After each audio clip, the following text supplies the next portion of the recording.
Kaya boss. Kaya lang boss, atawagin. Kasi sa mission mga tayo mga buddy. Kasi hindi mahaba.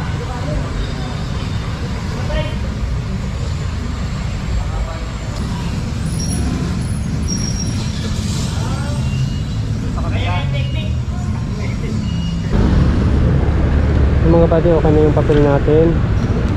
Nakapagbayad na tayo ng emission, nakapagbayad na tayo ng insurance. So, dinit na tayo sa LTO para diretsuhan ng mga buddy, para isang lakad na lang. Samahan niyo po ako. Dinit na tayo ng LTO.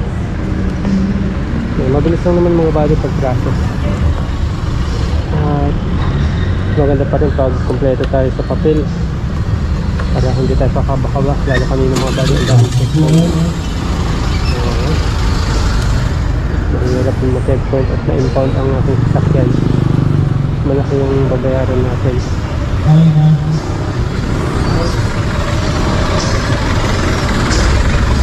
Dito mga buddy.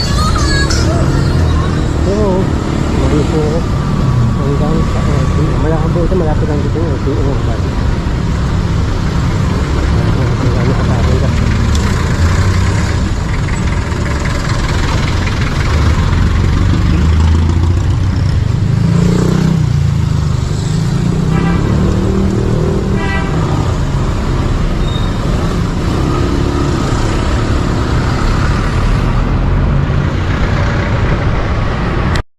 So mga buddy, malapit na tayo dito sa LTO. LTO na Baligtas mga buddy, yung pinuntahan natin. At ang binayaran ko pala kanina doon sa mga buddy sa insurance is 450. Tapos doon sa emission is 600.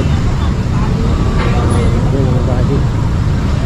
Hindi ko lang alam kung magkano yung babayaran natin dito sa LTO kasi may isang taon nang paso yung aking paso yung aking rehistro.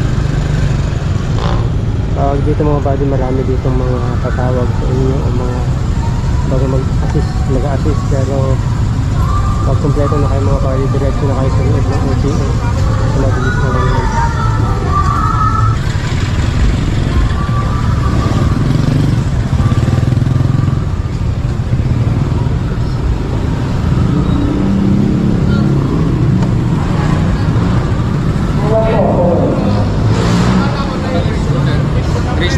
Mission insurance. Pero na po.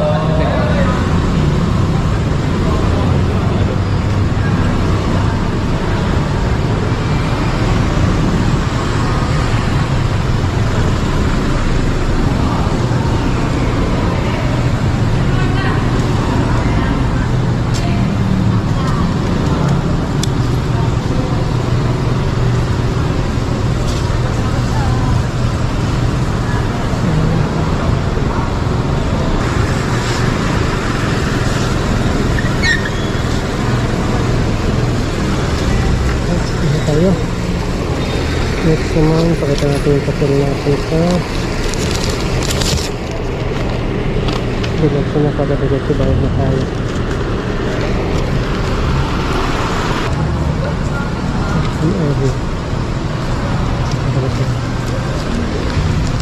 Sir, good afternoon sir.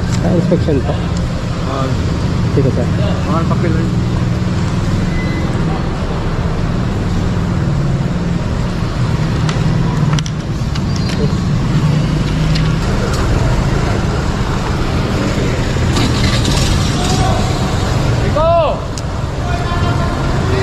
Sana ba yung Judy?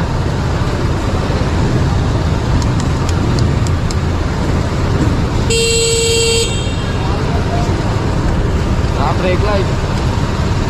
Ngayon mga buddy, pagbalik na tayo sa LTO at bumagsak yung unang inspection natin mga buddy kasi di ko napansin yung tail light ko pala hindi gumagana, sa kabila lang. So pinagawa muna natin yung fuse pala, pumutok yung fuse, sira na yung fuse nya. So na-stuck kasi itong si Cabsat mga buddy, so hindi ko siya napapansin, pero yung kabila kasi gumagana. So napansin ng inspector kanina kasi pag ganyan mga buddy, pag magpaparehistro dapat siguraduhin nyo na talaga gumagana lahat ng ilaw, mga brake light, tail light. tail light niya para sigurado mga busina.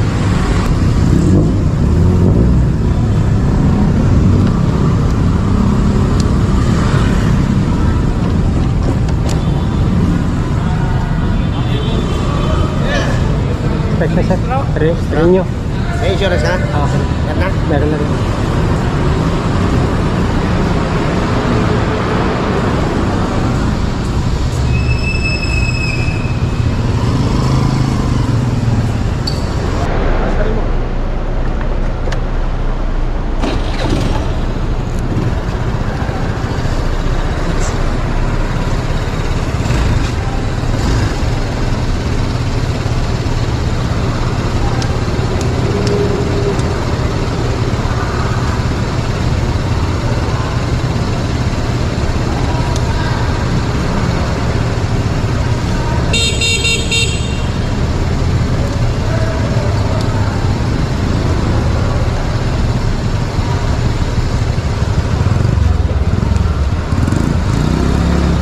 Pating ka, sir? Sabi lang siya. Ah. Susi kaya to. Naglag. Ano kaya to? Ito sa ibabaw. Ano lang? Pinaulit sa lamesa. Ay, salamat, sir.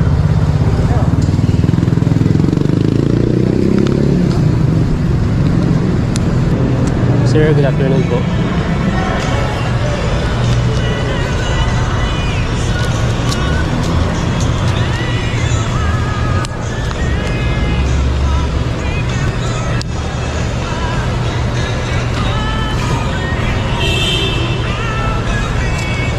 Salud na, sir. Thank you po.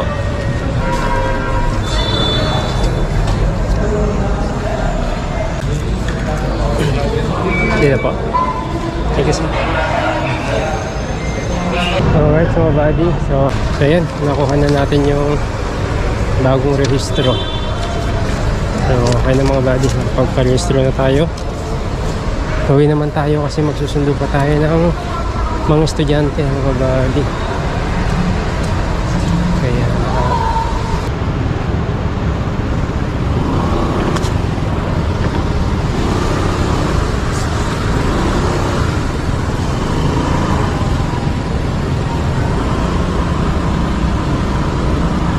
mga buddy po yun.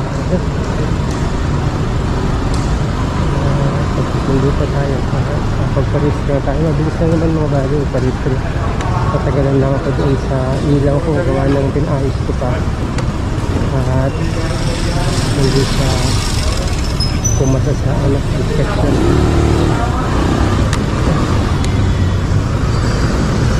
Kaya hindi ako natagalan, nagpunta ako ng pakisan na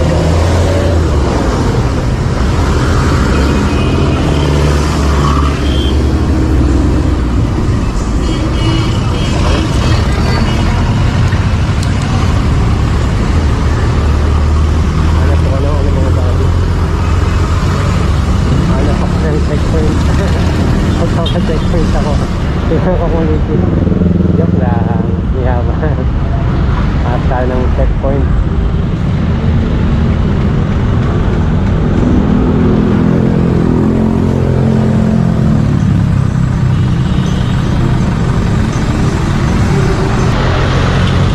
Yan mga buddy.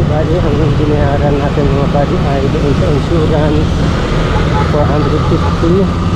Tapos doon sa emission is 600.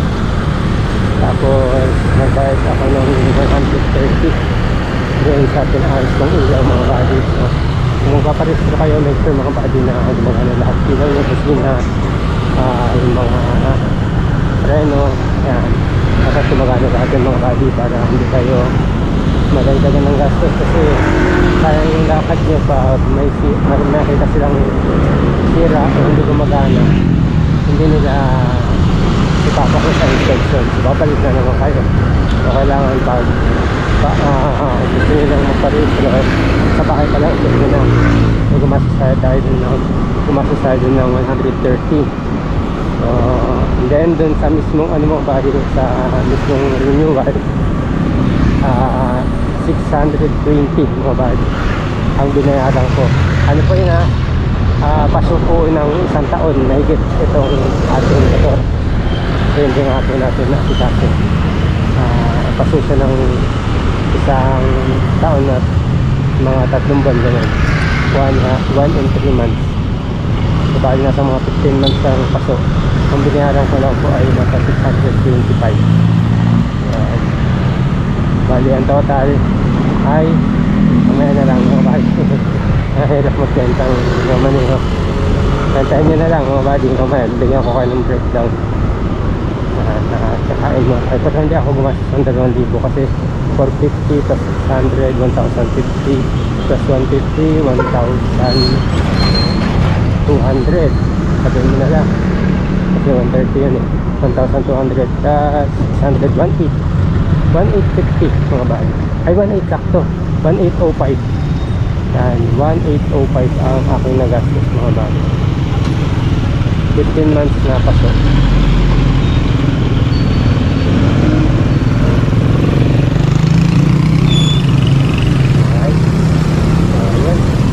Pero siguro pag yung mga listening updated hindi ka abot lang ng mga 1.5 siguro.